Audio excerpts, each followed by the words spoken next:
मायके का मान। रश्मि बहुत ही सीधे और सरल स्वभाव की थी और उसको जीवन के दांव पेच कुछ कम समझ आते थे। रश्मि को जब देखने लड़के वाले आए थे तो रश्मि कुछ ज़्यादा बोल नहीं पाई थी और किसी ने खूब कहा है कि शब्दों से जाहिर न करना किसी के वजूद की पहचान हर कोई इतना कह नहीं पाता जितना महसूस करता है। और ये कहावत रश्मि पर बिल्कुल सटीक बैठती थी।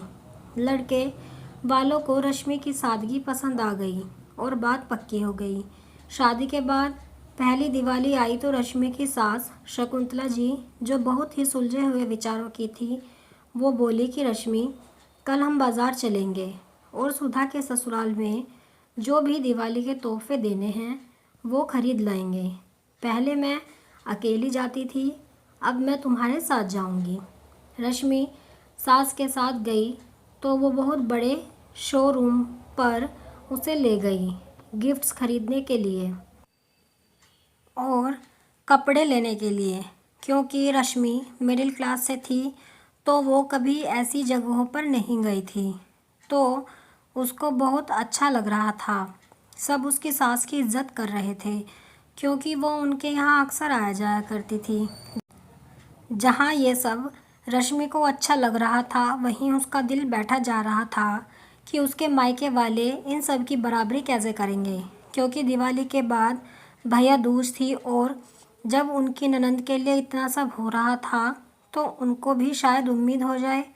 रश्मि ने बातों बातों में अपने घर पर ये बात रखी तो उसकी माँ, जो कि एक विधवा थी, उन्होंने अपनी चूड़ियाँ गिरवी रखकर रश्मि के लिए गोल्ड बनवा दिया और दिवाली पर उसके भाई भाभी को सामान लेकर भेजा।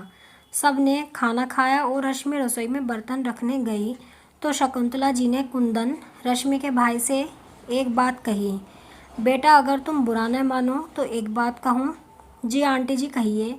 ये जो भी कुछ तुम लाए हो वो मैं जानती हूँ अपने सामर्थ्य के बाहर से लाए हो।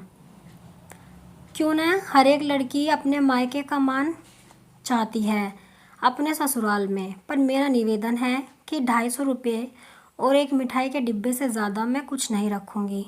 क्योंकि भाई का हक होता है बहन को देना, इसलिए ये शगुन और तुम दोनों का प्यार हमेशा मीठा बना रहे, इसलिए ये मिठाई काफ़ी है। कुंदन के मना करने पर भी उन्होंने सादर वो सामान वापस कर दिया क्योंकि वो जानती थी कि वो सामान उन्होंने अपनी चादर से बाहर जाकर ख़रीदा है। दोस्तों सही कहते हैं, सबकी प्यार किसी दुकान पर नहीं मिलता, बस महसूस करो तो अपने अंदर ही है। रश्मि रोने लगी और अपनी सास के गले लग गई। आप कमेंट में ज़रूर बताएं आपको ये कहानी कैसी लगी है। अगर आपको कहानी पसंद आई है तो वीडियो को लाइक करें, शेयर करें और चैनल को सब्सक्राइब करें ऐसी ही कहानियों के लिए।